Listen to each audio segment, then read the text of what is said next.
Istana Kekaisaran Yong'an selalu tampak megah dari kejauhan. Atap emas berkilau di bawah matahari, dinding merah menjulang anggun. Namun bagi Shen Lianhua, tempat itu sejak awal adalah sangkar emas yang dipenuhi racun tak kasat mata. Ia hanyalah putri dari keluarga bangsawan kecil, masuk istana tanpa ambisi besar. Sejak pertama kali menghadap, Shen Lianhua dikenal karena kelembutannya.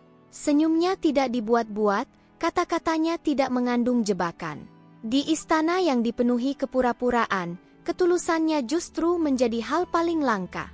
Kaisar Xiao Zhenyu jatuh hati pada kesederhanaan itu. Ia sering memanggil Shen Lianhua ke paviliun bunga giok, berbincang hingga larut malam, mendengarkan pendapatnya tentang puisi, tentang rakyat, tentang musim yang berganti. Tanpa disadari, perhatian kaisar mulai condong. Hadiah dikirim lebih sering, perlindungan diberikan tanpa diminta. Dan di balik tirai istana Phoenix, Permaisuri Guyulan melihat semuanya dengan mata yang membeku oleh iri. Guyulan telah menjadi permaisuri selama bertahun-tahun. Ia cantik, cerdas, dan berasal dari klan kuat. Namun kecantikan Shen Lianhua yang alami, tanpa riasan berlebihan, tanpa ambisi mencolok, perlahan mencuri apa yang Guyulan anggap miliknya, perhatian mutlak sang kaisar. Cemburu tumbuh menjadi kebencian. Fitnah pertama datang tanpa suara.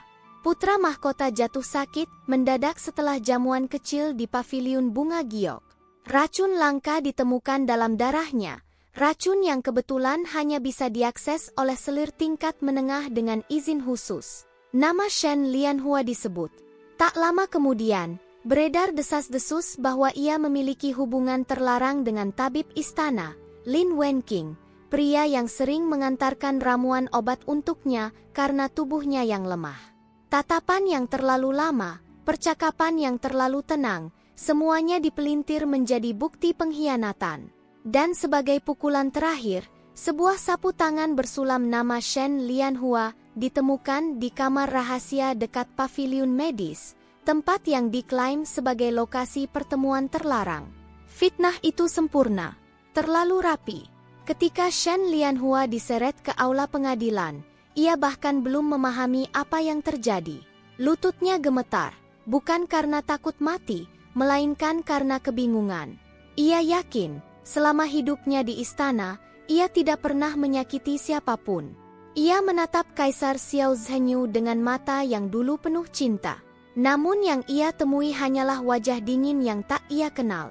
Shen Lianhua, suara kaisar datar dan kejam, kau telah meracuni putra mahkota, mencemari kehormatan istana, dan mengkhianati dinasti. Apa pembelaanmu? Lianhua jatuh berlutut. Kepalanya menyentuh lantai marmer yang dingin.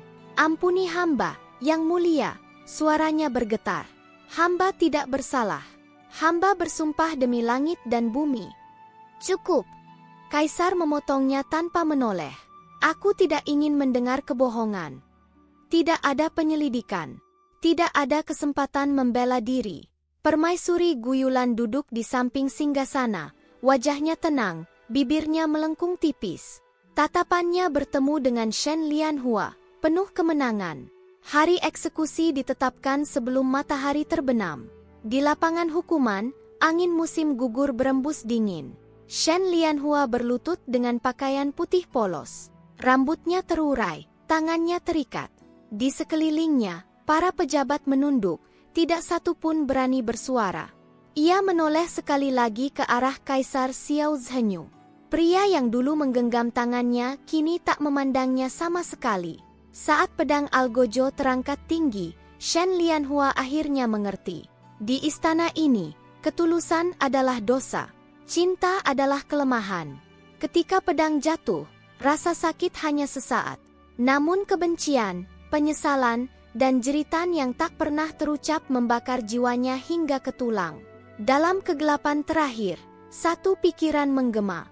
Jika surga memberiku kesempatan lagi, aku tidak akan mati sepolos ini. Kesunyian menyambut Shen Lianhua. Tidak ada bau darah. Tidak ada dinginnya batu eksekusi.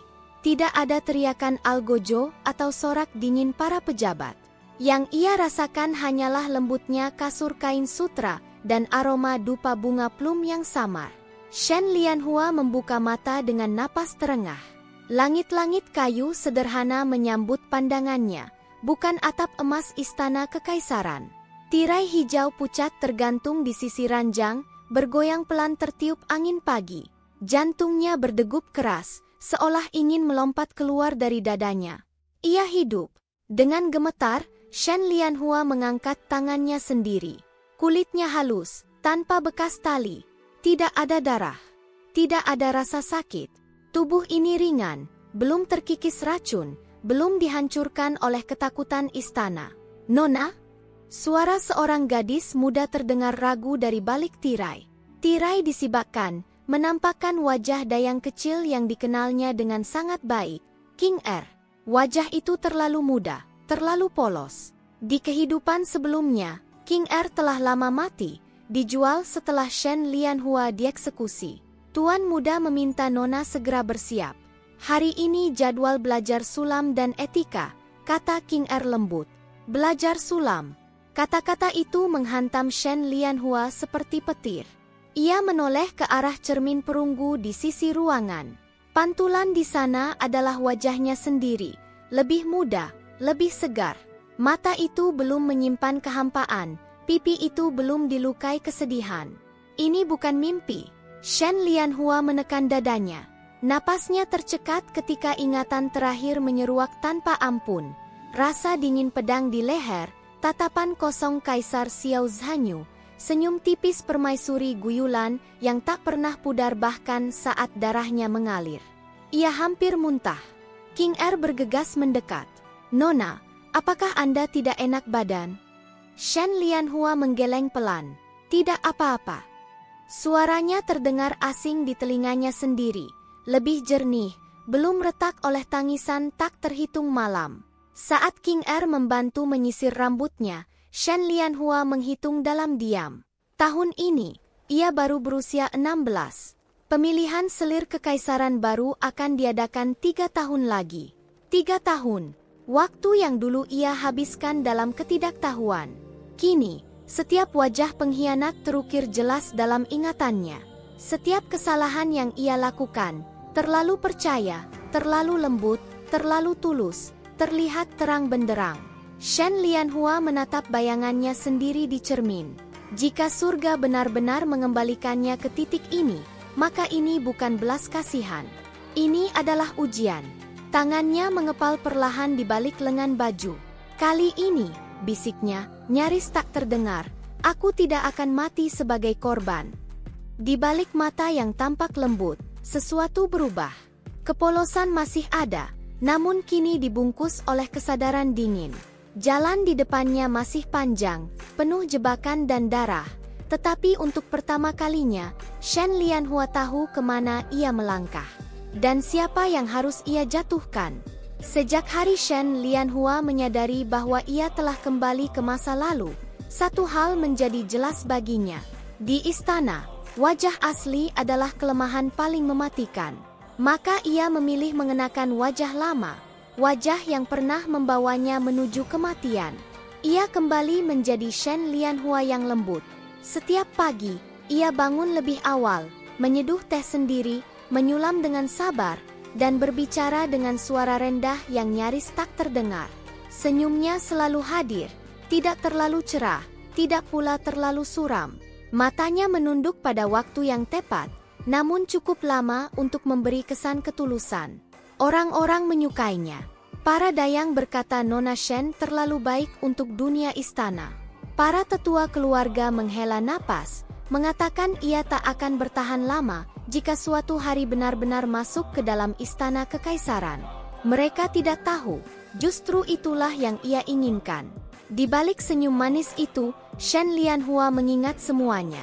Ia mengingat permaisuri Guyulan, dengan sikapnya yang agung dan senyum keibuan palsu. Wanita itu selalu berbicara tentang harmoni dan kebajikan, namun tangannya berlumuran darah selir-selir yang dianggap ancaman. Ia mengingat tabib Lin Wenqing, pria yang jujur dan berdedikasi, yang hanya menjalankan tugasnya, namun dijadikan alat fitnah hingga mati di penjara bawah tanah. Di kehidupan sebelumnya, Shen Lianhua bahkan tak sempat meminta maaf padanya.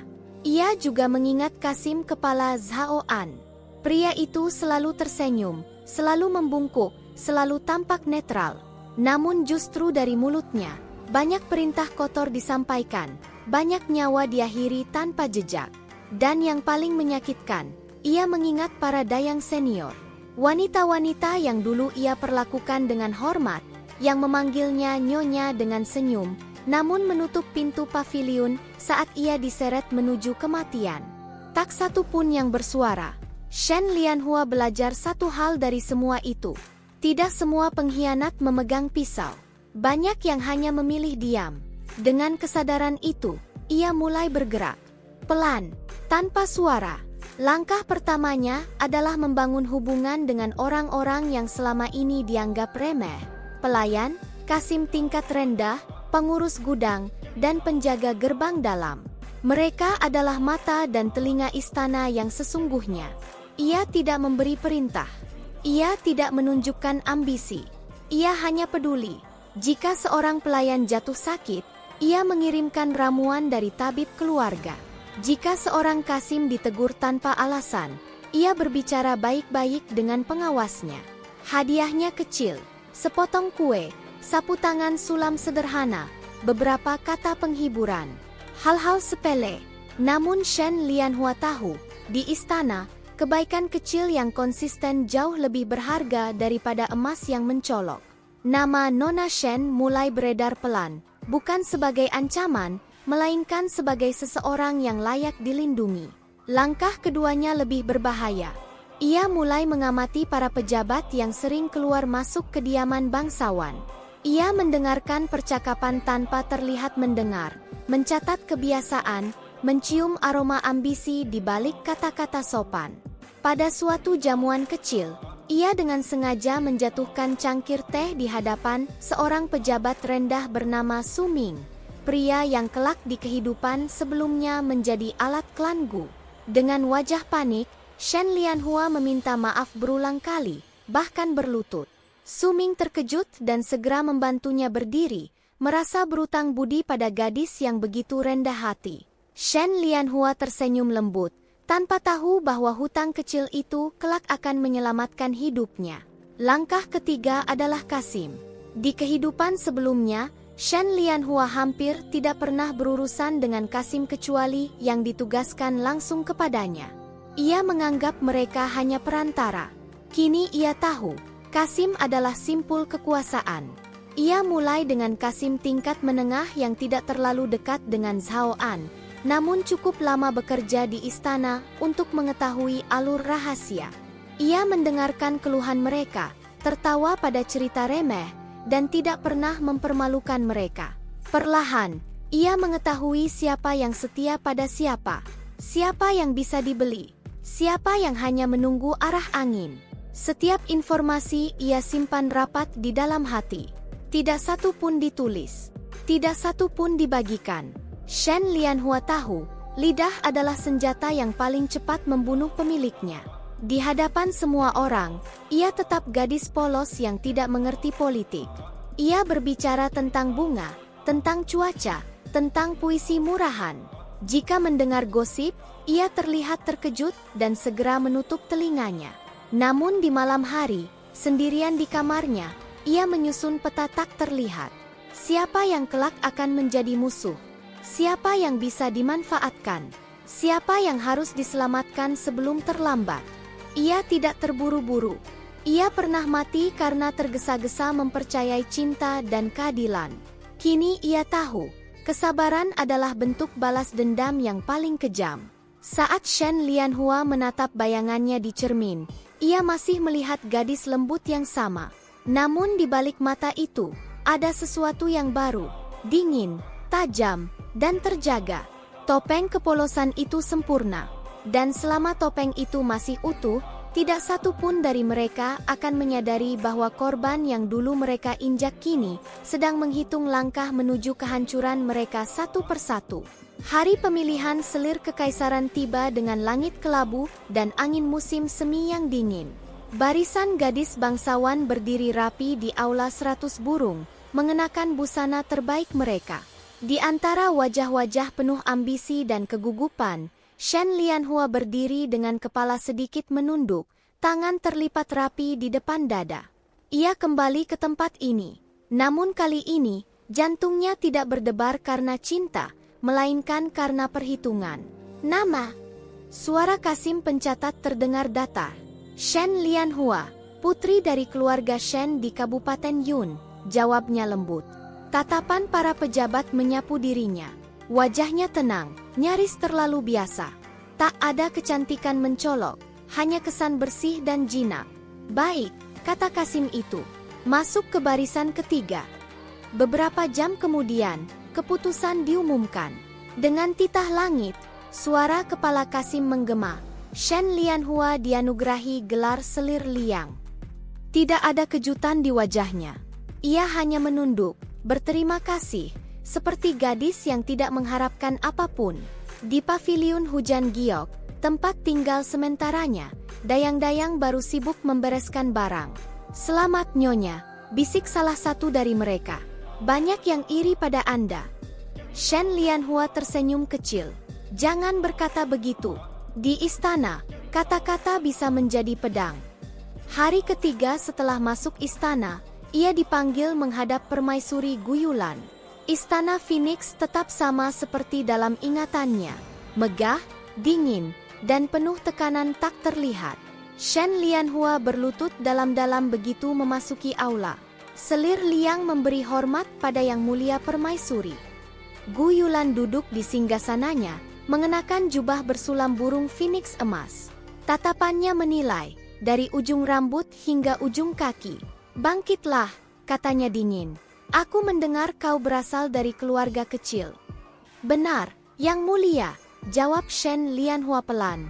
Hamba merasa sangat terhormat bisa mengabdi di bawah kebijaksanaan Permaisuri.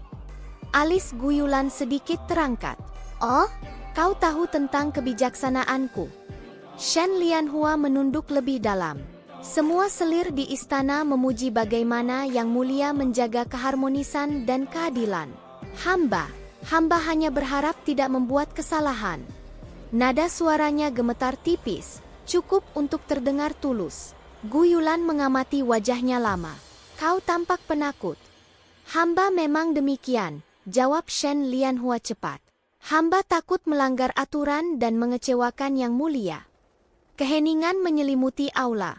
Lalu Guyulan tersenyum, senyum kecil, penuh makna. Penakut adalah hal baik di istana ini. Gadis yang terlalu percaya diri biasanya tidak bertahan lama.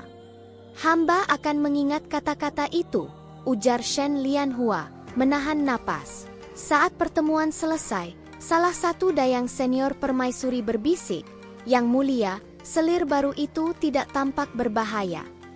Guyulan mengangguk pelan. Ya, terlalu lembut. Gadis seperti itu hanya akan layu sendiri. Shen Lianhua mendengar kata-kata itu ketika ia berjalan menjauh. Di balik lengan bajunya, jarinya mengepal perlahan. Malam itu, di paviliun hujan giok, dayangnya bertanya ragu, Nyonya, apakah Permaisuri menakutkan? Shen Lianhua menatap lampu minyak yang berkelip. Tentu saja, katanya lembut. Karena itu kita harus patuh. Dayang itu mengangguk, lega. Namun saat ia sendirian, Shen Lianhua membiarkan senyum tipis terbit di bibirnya. Guyulan mengira ia tidak berbahaya. Itulah yang ia inginkan. Karena di istana, musuh yang diremehkan adalah yang paling mematikan. Sejak Shen Lianhua resmi menjadi Selir Liang, Kaisar Xiao Zhenyu mendapati dirinya lebih sering mendengar namanya disebut. Namun dengan cara yang aneh.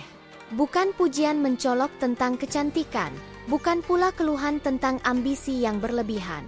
Yang sampai ke telinganya justru hal-hal kecil. Selir Liang tidak pernah berebut jadwal kunjungan, tidak pernah mengirim hadiah berlebihan, tidak pernah mengeluh meski namanya dilewati dalam daftar panggilan malam. Pada awalnya, Xiao Zhenyu tidak memperhatikannya. Istana dipenuhi wajah-wajah yang lebih berani, lebih memohon, lebih jelas menginginkan tempat di sisinya. Namun justru karena itulah, ketenangan Shen Lianhua terasa janggal. Seolah di tengah kebisingan, ada satu titik hening yang terus mengusik kesadarannya. Suatu sore, saat hujan tipis membasahi taman belakang, Xiao Zhenyu berjalan tanpa tujuan jelas. Ia berhenti di paviliun hujan giok ketika melihat pintu kayunya terbuka sedikit. Di dalam, Shen Lianhua duduk sendirian di dekat jendela, membaca buku tua dengan sampul lusuh. Tidak ada dayang di sisinya, tidak ada musik, tidak ada dupa berlebihan. Ia tidak menyadari kehadirannya. Angin menggerakkan tirai, dan cahaya redup membuat wajahnya tampak lebih dewasa dari usia sebenarnya. Tatapannya tenang, bukan tatapan selir yang menunggu belas kasihan, melainkan seseorang yang terbiasa berdiri sendiri. Xiao Zhenyu terdiam. Di kehidupan istana yang selalu menuntut, ketenangan semacam itu terasa asing. Selir liang, katanya akhirnya. Shen Lianhua terkejut. Ia segera bangkit dan berlutut. Hamba memberi hormat pada yang mulia. Bangkit, ucapnya. Apa yang kau baca? Ia mengangkat buku itu dengan kedua tangan. Kumpulan catatan tentang tata air dan panen daerah selatan. Ayah hamba menyimpannya. Xiao Zhenyu sedikit terkejut. Bukan puisi. Hamba menyukai puisi, jawabnya lembut. Namun buku ini membuat hamba mengerti mengapa rakyat sering kelaparan meski tanah subur. Jawaban itu sederhana, namun tidak dangkal. Xiao Zhenyu duduk tanpa sadar. Mereka berbincang sebentar, tentang hujan, tentang daerah banjir, tentang kebijakan lama yang gagal. Shen Lianhua tidak pernah menggurui. Ia hanya berbagi pendapat seolah berbincang dengan seorang kenalan biasa. Ketika Xiao Zhenyu pergi, perasaannya kacau. Ia merasa ditantang tanpa ditantang. Sejak hari itu, ia mulai sering memperhatikan Shen Lianhua. Ia menunggu apakah wanita itu akan berubah. Apakah ia akan memanfaatkan pertemuan singkat mereka untuk mendekat lebih jauh. Namun hari-hari berlalu, dan Shen Lianhua tetap sama. Ia tidak datang memohon, tidak mengirim surat. Bahkan ketika dipanggil, ia selalu tahu kapan harus berbicara dan kapan harus diam. Jarak itu mengusik Xiao Zhenyu. Dulu, Shen Lianhua selalu menunggu, selalu berharap, selalu menatapnya seolah ia adalah seluruh dunianya. Kini, tatapan itu tidak ada lagi. Ada rasa hormat, ya, tetapi tidak ada ketergantungan. Ia merasa kehilangan kendali. Pada suatu malam, Xiao Zhenyu memanggilnya secara tiba-tiba. Apakah kau tidak kecewa? Tanyanya setelah keheningan panjang. Shen Lianhua menatap cangkir tehnya. Kecewa tentang apa, Yang Mulia? Bahwa aku jarang datang. Ia terdiam sejenak, lalu tersenyum tipis. Yang Mulia memikul beban seluruh negeri. Bagaimana mungkin hamba berani merasa kecewa? Jawaban itu sempurna. Terlalu sempurna. Xiao Zhenyu merasa ada dinding tak terlihat di hadapannya. Ia ingin merobohkannya, ingin melihat apakah di balik ketenangan itu masih ada gadis yang dulu menangis saat ia pergi. Namun Shen Lianhua tidak membuka celah. Di balik sikapnya yang tenang, hatinya bergetar hebat. Setiap kali menatap wajah Xiao Zhenyu, ingatan masa lalu menyeruak tanpa ampun. Hari ketika ia berlutut memohon keadilan, hari ketika ia menunggu satu kata pembelaan yang tak pernah datang. Ia ingin bertanya, mengapa kau tidak menyelidiki? Ia ingin berteriak, apakah cintamu semurah itu? Namun semua itu ia telan. Karena ia tahu, kelemahan terbesar adalah menunjukkan luka pada orang yang pernah menginjaknya.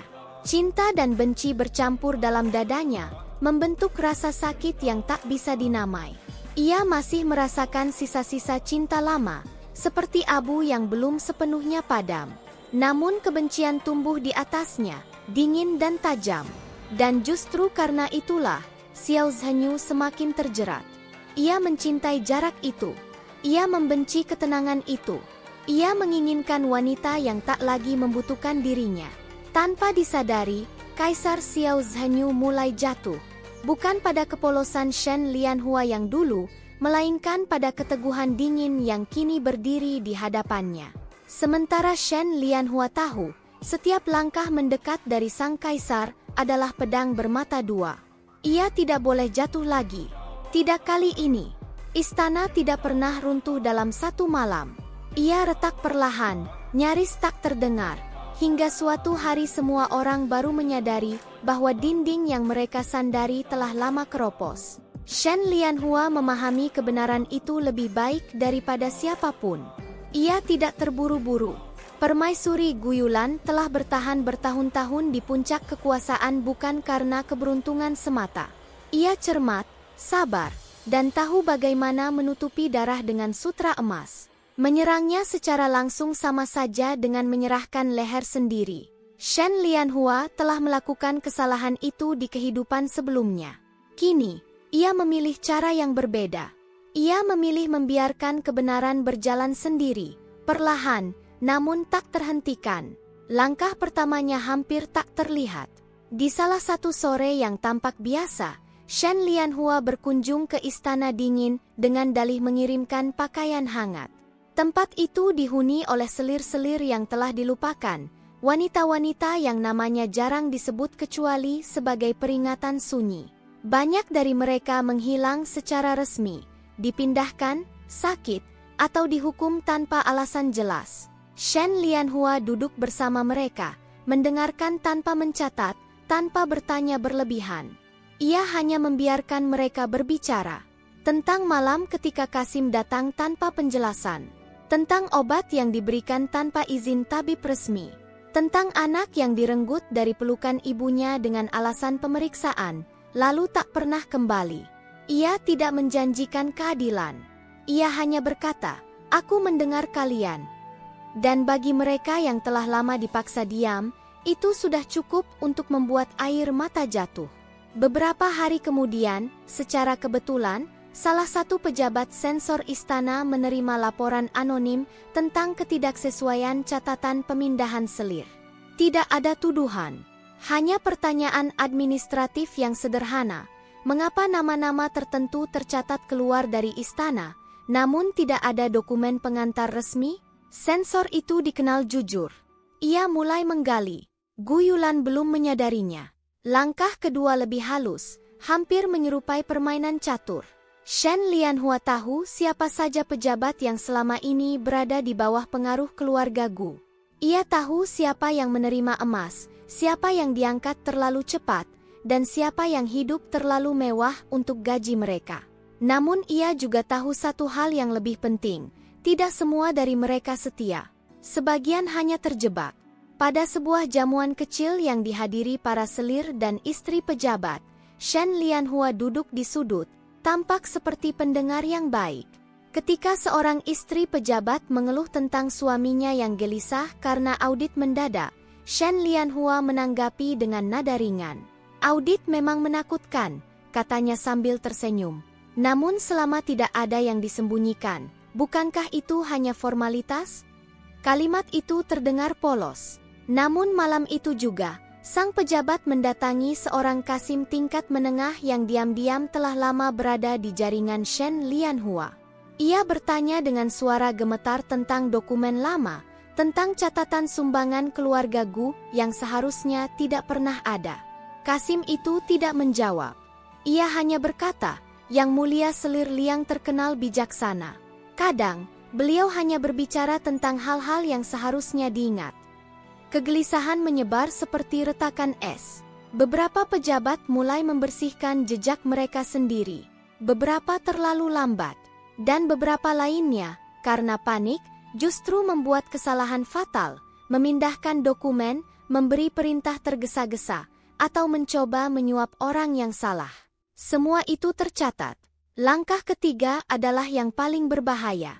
Ada satu peristiwa di kehidupan sebelumnya yang selalu menghantui Shen Lianhua. Kematian seorang anak bangsawan bernama Gu Cheng, keponakan jauh permaisuri Guyulan. Anak itu cerdas, terlalu cerdas. Ia tanpa sengaja menemukan catatan rahasia tentang aliran dana istana yang dialihkan ke klan Gu. Tak lama setelah itu, ia jatuh sakit dan meninggal secara mendadak. Kasusnya ditutup sebagai lemah sejak lahir. Kini, Shen Lianhua mulai menyentuh luka lama itu. Ia tidak membangkitkan nama Gu Cheng secara langsung. Ia hanya meminta izin kepada Kaisar Xiao Zhenyu untuk memeriksa arsip lama atas alasan menyusun catatan pendidikan bangsawan muda. Permintaan itu terdengar tidak berbahaya, bahkan terpuji. Xiao Zhenyu mengizinkannya. Di dalam arsip, Shen Lianhua menemukan kembali apa yang telah ia ketahui. Tanggal yang tidak cocok, tanda tangan yang tergesa-gesa, dan laporan medis yang ditulis ulang. Ia tidak mengambil apapun. Ia hanya memastikan bahwa dokumen-dokumen itu masih ada.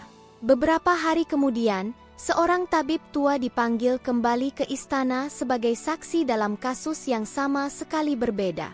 Di bawah tekanan ringan, ia tanpa sengaja menyebut bahwa pernah diminta mengubah laporan kematian seorang anak bangsawan bertahun-tahun lalu. Nama tidak disebut, namun waktu dan rincian terlalu cocok. Desas-desus mulai beredar, pertama di kalangan Kasim, lalu di antara pejabat rendah, dan akhirnya mencapai telinga para sensor. Tidak ada yang berani menuduh permaisuri secara langsung. Namun untuk pertama kalinya, nama Gu Yulan tidak lagi disebut dengan rasa takut mutlak. Ia disebut dengan keraguan. Gu Yulan mulai merasakannya. Ia menyadari perubahan kecil dalam sikap orang-orang. Para Kasim tidak lagi secepat biasanya. Beberapa pejabat menundukkan kepala lebih lama, seolah takut melakukan kesalahan. Bahkan Kaisar Xiao Zhenyu, meski masih menghormatinya, mulai menanyakan hal-hal yang sebelumnya tak pernah ia pertanyakan. Catatan pemindahan selir ini, katanya suatu hari, mengapa tidak lengkap? Gu Yulan tersenyum tenang. Kesalahan kecil dari Kasim, yang mulia. Namun untuk pertama kalinya, senyum itu terasa dipaksakan. Shen Lianhua menyaksikan semuanya dari kejauhan. Ia tidak pernah hadir di pusat badai.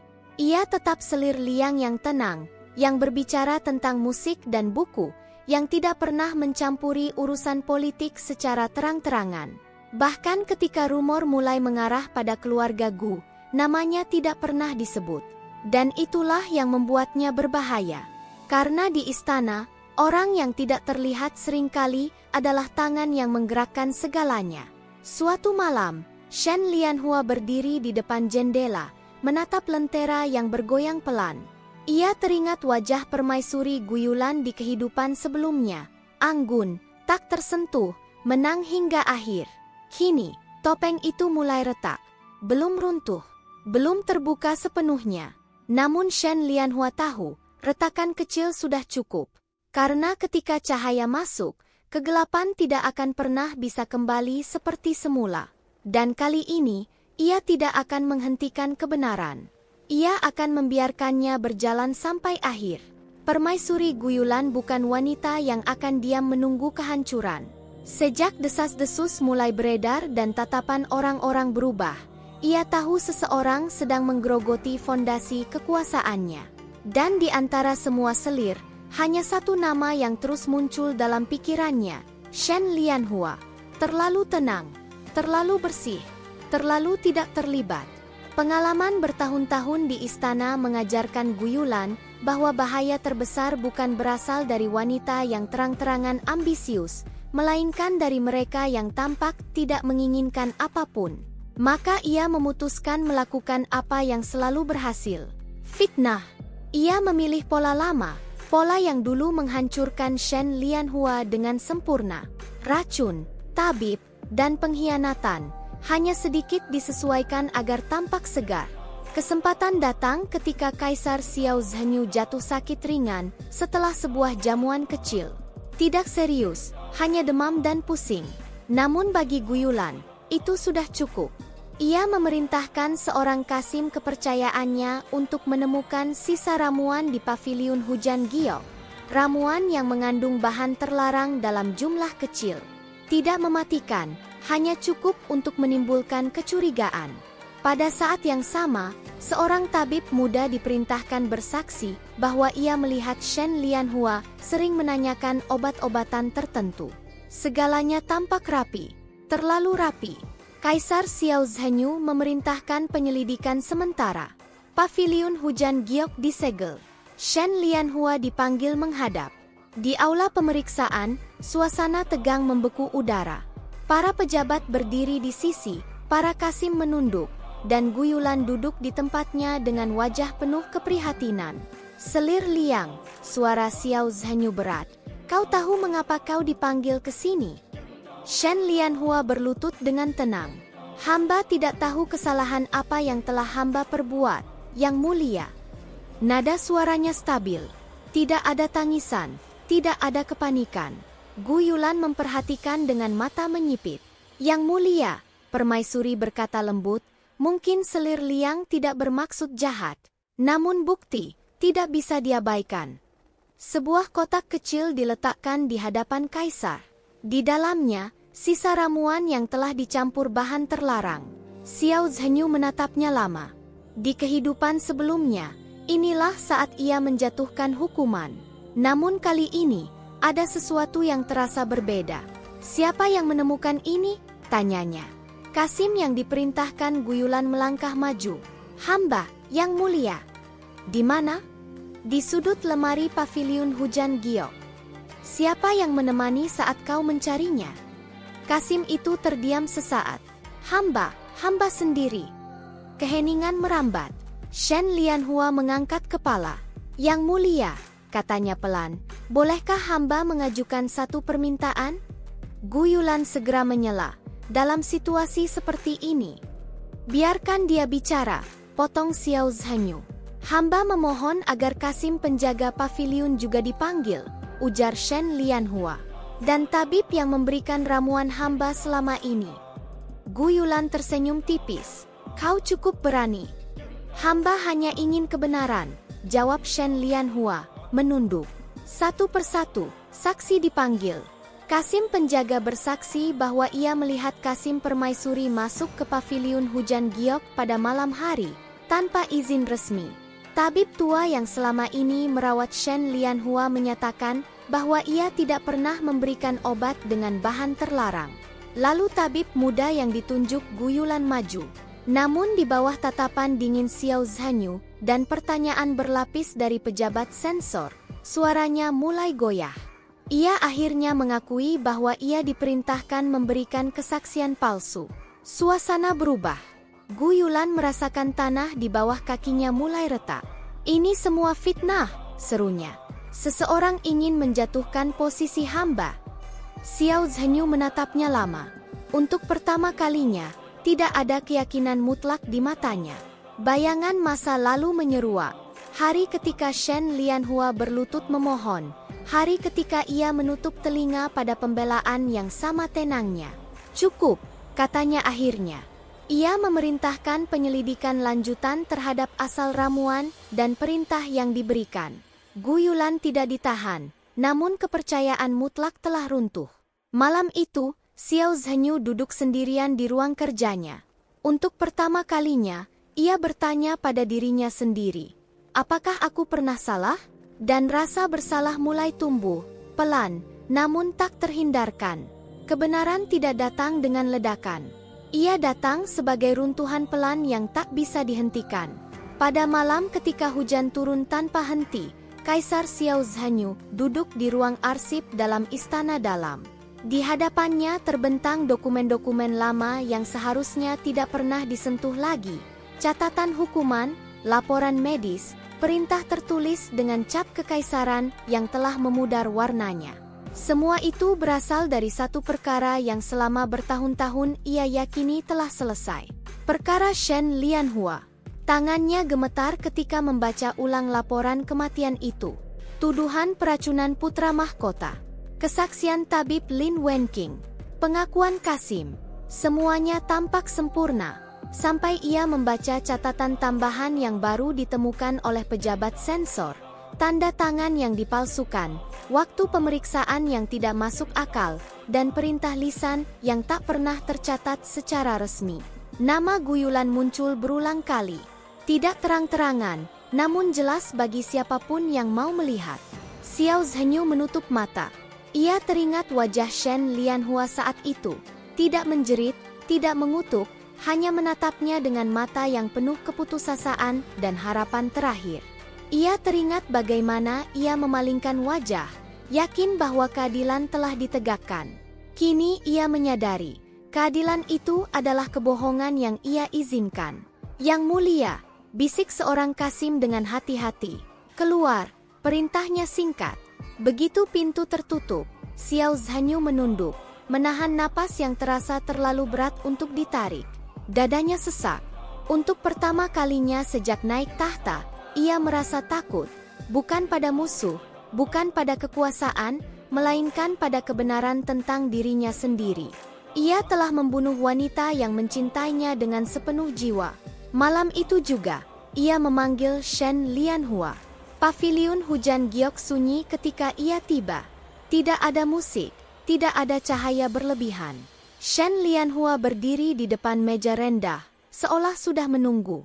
Wajahnya tenang, nyaris tanpa emosi. "Kau tahu mengapa aku datang?" kata Xiao Zhanyu, suaranya parau. Shen Lianhua menatapnya. "Hamba menduga." Ia memberi isyarat agar semua orang keluar. Pintu ditutup. Hanya mereka berdua. "Aku tahu," katanya akhirnya. Kata-kata itu terasa seperti pisau di lidahnya. Tentang kehidupanmu sebelumnya. Tentang kematianmu. Tidak ada perubahan di wajah Shen Lianhua. "Aku tahu aku salah," lanjutnya cepat, seolah takut kehilangan keberanian. "Aku telah dibutakan oleh fitnah, oleh kekuasaan, oleh keyakinan bahwa aku selalu benar." Ia melangkah mendekat, lalu, sesuatu yang tak pernah dilakukan Kaisar Yong'an, ia berlutut. Lututnya menyentuh lantai kayu dengan bunyi tumpul. Shen Lianhua terdiam. "Aku memohon," katanya, kepalanya tertunduk. "Ampuni aku. Aku bersumpah, aku mencintaimu. Aku selalu mencintaimu. Jika kau menginginkannya, aku akan menyerahkan tahta. Kekuasaan tidak berarti apa-apa dibandingkan dirimu." Tangannya mengepal di lantai, gemetar hebat. Di hadapannya, Shen Lianhua berdiri seperti bayangan yang tak tersentuh. Ia menatap pria itu lama, terlalu lama. Lalu ia tertawa kecil, tanpa kebahagiaan. "Yang mulia," katanya pelan, dingin, "tahukah Anda apa yang hamba ingat sebelum mati?" Xiao Zhanyu mengangkat kepala, mata merah. "Hamba ingat suara pedang," lanjutnya. "Dingin, cepat. Hamba ingat darah yang mengalir, dan satu hal lagi." Ia melangkah mendekat, berhenti tepat di hadapannya. "Hamba ingat menunggu Anda berbicara." Kata-katanya jatuh satu persatu, menghantam tanpa ampun. "Namun Anda tidak mengatakan apapun." Ia menatap matanya tanpa gentar. "Cintamu datang setelah kepalaku terpisah dari tubuhku." Ruangan itu terasa runtuh. Xiao Zhanyu menunduk, seolah seluruh dunia menghimpit pundaknya. Nafasnya terputus-putus. Tidak ada bantahan. Tidak ada pembelaan. Sejak malam itu, sesuatu dalam dirinya berubah. Ia mulai mencari Shen Lianhua di setiap waktu luang, hanya untuk memastikan ia masih ada. Ia mengirim hadiah yang tidak pernah diterima. Ia memanggilnya tanpa alasan, hanya untuk duduk diam bersamanya. Ia memandangnya seolah mencoba menghafal wajahnya, takut suatu hari ia akan menghilang seperti sebelumnya. Namun Shen Lianhua tetap dingin. Ia sopan. Ia patuh. Ia menjaga jarak. Dan jarak itulah yang menyiksa Xiao Zhanyu lebih dari hukuman apapun. Ia mulai bermimpi buruk. Melihat Shen Lianhua berlutut, melihat darah mengalir, melihat dirinya sendiri duduk di singgasana dengan wajah kosong. Ia terbangun dengan keringat dingin, memanggil namanya dalam gelap. Cinta yang dulu ia anggap miliknya kini berubah menjadi penyesalan yang menelan segalanya. Ia ingin menebus. Ia ingin mengulang waktu. Ia ingin mati menggantikan kesalahannya sendiri. Namun Shen Lianhua tidak memberinya apa-apa. Tidak pengampunan, tidak kebencian terbuka, tidak harapan. Hanya ketenangan yang kejam. Dan Xiao Zhanyu menyadari, itulah hukuman terberat. Ia boleh mencintai. Ia boleh menyesal.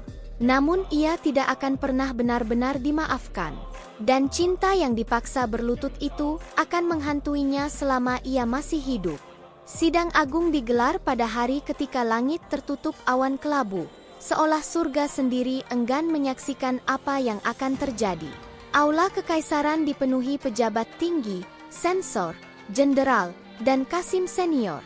Semua berdiri pada tempat masing-masing, namun ketegangan membuat udara terasa berat dan menyesakkan. Di singgasana naga, Kaisar Xiao Zhenyu duduk dengan wajah dingin dan mata yang tak lagi menyimpan keraguan. Permaisuri Guyulan dibawa masuk terakhir. Ia masih mengenakan jubah Phoenix, meski tanpa hiasan berlebihan. Punggungnya tegak, langkahnya mantap. Bertahun-tahun berkuasa telah memberinya kebiasaan untuk tidak menunjukkan ketakutan, bahkan saat tanah di bawah kakinya mulai runtuh. Sidang agung dimulai, suara kepala Qasim menggema. Pejabat sensor maju ke tengah aula. Dengan suara lantang, ia mulai membacakan laporan, bukan tuduhan, melainkan fakta yang telah dikumpulkan selama berbulan-bulan. Tentang selir-selir yang dipindahkan tanpa dokumen resmi. Tentang perintah lisan yang melanggar protokol. Tentang obat-obatan yang tidak tercatat. Nama Guyulan tidak disebut pada awalnya, namun semua mata sudah tertuju padanya. Kemudian, satu persatu saksi dipanggil. Seorang Qasim tua berlutut dengan tubuh gemetar. Ia mengakui bahwa ia pernah menyampaikan perintah permaisuri untuk menangani selir tertentu. Ia tidak tahu apa yang terjadi setelah itu, namun ia tahu perintah itu bukan untuk kebaikan. Seorang tabib istana mengaku telah dipaksa mengubah laporan kematian seorang anak bangsawan bertahun-tahun lalu. Suaranya pecah saat menyebut rasa takut yang membungkamnya selama ini. Lalu pejabat keuangan maju, menyerahkan catatan aliran dana yang mengarah pada klan Gu, jumlah besar, disamarkan sebagai sumbangan dan biaya ritual. Setiap kata adalah palu. Setiap dokumen adalah paku. Guyulan akhirnya melangkah maju. Yang mulia, katanya lantang, semua ini adalah rekayasa. Seseorang ingin menjatuhkan hamba. Hamba telah mengabdi selama bertahun-tahun. Apakah semua itu tidak berarti? Xiao Zhenyu menatapnya lama. Apakah kau menyangkal tanda tangan ini? Ia mengangkat sebuah dokumen. Cap permaisuri tercetak jelas. Guyulan terdiam sesaat, lalu tersenyum tipis. Tanda tangan bisa dipalsukan. Benar, kata Xiao Zhenyu. Namun terlalu banyak kebetulan. Ia memberi isyarat. Qasim kepala Zhao An dibawa masuk dengan tangan terikat. Wajahnya pucat, keringat membasahi pelipisnya. Zhao An, kata Kaisar dingin. Siapa yang memerintahkanmu menanam ramuan di paviliun hujan giok? Zhao An gemetar. Ia melirik Guyulan, lalu menunduk dalam-dalam. Wah, permaisuri. Suara itu memecah sisa ketegaran Guyulan. Pengkhianat, teriaknya. Aku memberimu segalanya. Zhao An menangis terseduh. Hamba hanya ingin hidup, yang mulia. Aula bergemuruh oleh bisikan. Xiao Zhenyu mengangkat tangan. Keheningan kembali. Guyulan, katanya perlahan, kau telah menyalahgunakan kekuasaan, mencemari hukum istana, dan menyebabkan kematian orang-orang tak bersalah. Apa pembelaanmu? Guyulan tertawa pahit, nyaris gila. Pembelaan, katanya. Di istana ini, siapa yang bersih? Aku hanya melakukan apa yang perlu agar tetap berdiri. Kata-katanya adalah pengakuan tanpa sadar. Putusan dijatuhkan. Gelar permaisuri dicabut. Jubah Phoenix dilucuti di tempat. Rambutnya yang dulu disanggul agung dibiarkan terurai. Klan Gu dihancurkan. Jabatan dicabut, harta disita. Beberapa dihukum mati karena terlibat langsung. Tentang nasib Guyulan sendiri, Xiao Zhenyu terdiam lama. Aku memberimu pilihan, katanya akhirnya. Hukuman mati, atau pengasingan seumur hidup di istana dingin. Guyulan menatapnya, lalu tertawa lirih. Istana dingin, bisiknya. Kau benar-benar kejam. Ia memilih pengasingan. Saat ia diseret pergi, Shen Lianhua berdiri di antara para selir. Wajahnya tenang. Tidak ada senyum kemenangan. Tidak ada air mata. Guyulan menoleh ke arahnya untuk terakhir kali. Tatapan mereka bertemu. Shen Lianhua hanya membalas dengan pandangan datar. Karena baginya, kejatuhan ini bukan balas dendam yang manis, melainkan akhir dari hutang lama. Dan akhirnya, keadilan yang datang terlambat. Pengangkatan permaisuri baru berlangsung tanpa kemegahan berlebihan, seolah istana sendiri memahami bahwa kemuliaan sejati tidak selalu lahir dari pesta dan terompet. Pada pagi yang tenang, di bawah langit pucat yang bersih dari awan, titah kekaisaran dibacakan di Aula Naga. Dengan kehendak langit dan restu leluhur, suara kepala Kasim menggema. Selir Liang Shen Lianhua diangkat menjadi permaisuri kekaisaran Yong'an. Shen Lianhua berdiri di tengah aula, mengenakan jubah phoenix berwarna merah gelap. Bordir emas berkilau di bawah cahaya, namun wajahnya tetap tenang, nyaris tanpa emosi. Ia berlutut, menerima segel permaisuri dengan kedua tangan, lalu menunduk dalam-dalam. Permaisuri Shen memberi hormat kepada Yang Mulia Kaisar, ucapnya pelan. Kaisar Xiao Zhenyu menatapnya lama, seolah ingin memastikan bahwa wanita di hadapannya benar-benar ada. Di balik ketenangan wajahnya, dadanya dipenuhi perasaan yang tak lagi bisa ia kendalikan. Cinta, rasa bersalah, dan ketakutan yang terus menggerogoti. Ia mengulurkan tangan. Bangkitlah. Saat Shen Lianhua berdiri, Xiao Zhenyu merasa seolah waktu berputar mundur dan maju sekaligus. Wanita yang dulu ia biarkan mati kini berdiri di puncak kekuasaan, bukan karena belas kasihan, melainkan karena kecerdasan dan keteguhan yang ia bangun sendiri. Sejak hari itu, istana berubah. Bukan dalam satu malam, tetapi dalam detail-detail kecil yang hanya terlihat oleh mereka yang terbiasa membaca arah angin. Para pejabat menjadi lebih berhati-hati. Kasim tidak lagi berani menyampaikan perintah samar. Setiap dokumen diperiksa 2 kali. Setiap keputusan dipertimbangkan dengan lebih saksama. Permaisuri Shen tidak banyak bicara dalam sidang, namun ketika ia berbicara, kata-katanya tepat sasaran. Ia tidak memerintah dengan emosi, tidak pula dengan belas kasihan berlebihan. Ia mendengarkan, mengingat, dan bertindak pada saat yang paling menentukan. Jika kita mengurangi pajak di daerah utara tahun ini, katanya suatu hari dalam sidang kecil, kita akan kehilangan pemasukan jangka pendek. Namun kita akan memperoleh kesetiaan jangka panjang. Beberapa pejabat terkejut. Xiao Zhenyu menatapnya, lalu mengangguk. Laksanakan. Kekuasaan Shen Lianhua tidak dibangun di atas ketakutan semata, melainkan kepercayaan yang perlahan tumbuh. Para selir melihatnya sebagai pelindung, bukan ancaman. Para pelayan bekerja dengan rasa aman yang belum pernah mereka rasakan sebelumnya. Namun di balik semua itu, Kaisar Xiao Zhenyu hidup dalam ketakutan yang sunyi. Ia mencintai Shen Lianhua, lebih dari sebelumnya, lebih dari yang pernah ia cintai siapapun. Namun cinta itu tidak lagi bebas. Ia dibayangi oleh satu kesadaran pahit. Wanita ini tidak membutuhkannya untuk bertahan hidup. Ia takut kehilangan. Ia takut suatu hari Shen Lianhua akan memutuskan bahwa istana ini dan dirinya tidak lagi layak untuk ditempati. Ia mengunjungi paviliun Phoenix hampir setiap malam, namun tidak pernah memaksa. Ia duduk, berbincang, mendengarkan. Kadang mereka berbicara tentang urusan negara, kadang tentang hal-hal sepele, cuaca, bunga yang sedang mekar, buku yang sedang dibaca Shen Lianhua. Namun ada jarak yang tak pernah benar-benar hilang. Pada suatu malam, Xiao Zhenyu bertanya dengan suara rendah, "Apakah kau bahagia sekarang?" Shen Lianhua menatap cangkir tehnya cukup lama sebelum menjawab. "Hamba tenang, Yang Mulia."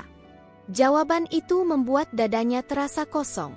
Tenang bukanlah bahagia, namun ia tidak berani meminta lebih.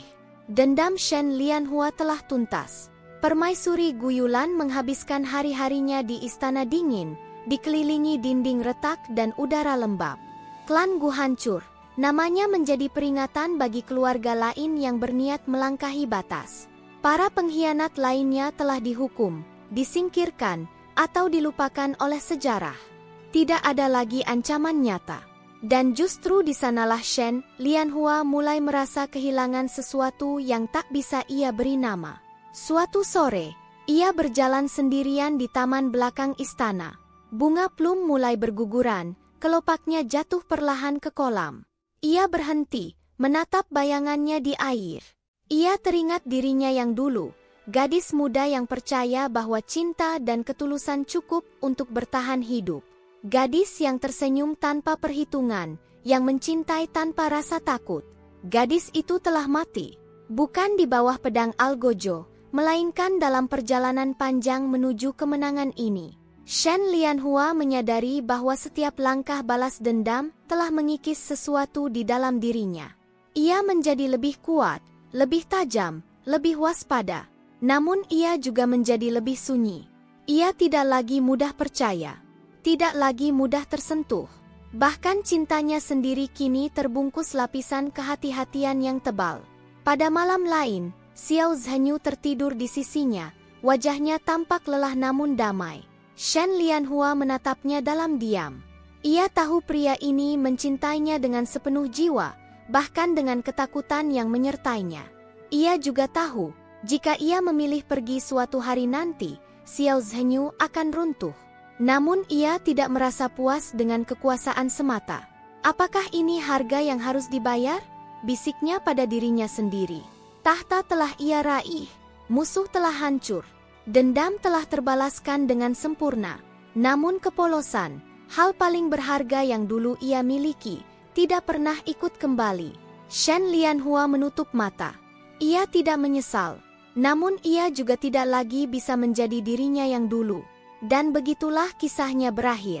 Bukan dengan kemenangan gemilang, melainkan dengan kesadaran pahit bahwa dalam istana, tidak ada yang benar-benar menang tanpa kehilangan sesuatu. Ia menjadi permaisuri. Ia menjadi penguasa. Namun di kedalaman hatinya, Shen Lianhua tahu, neraka yang pernah ia lalui telah membentuknya. Dan dari sana, ia tidak pernah sepenuhnya kembali.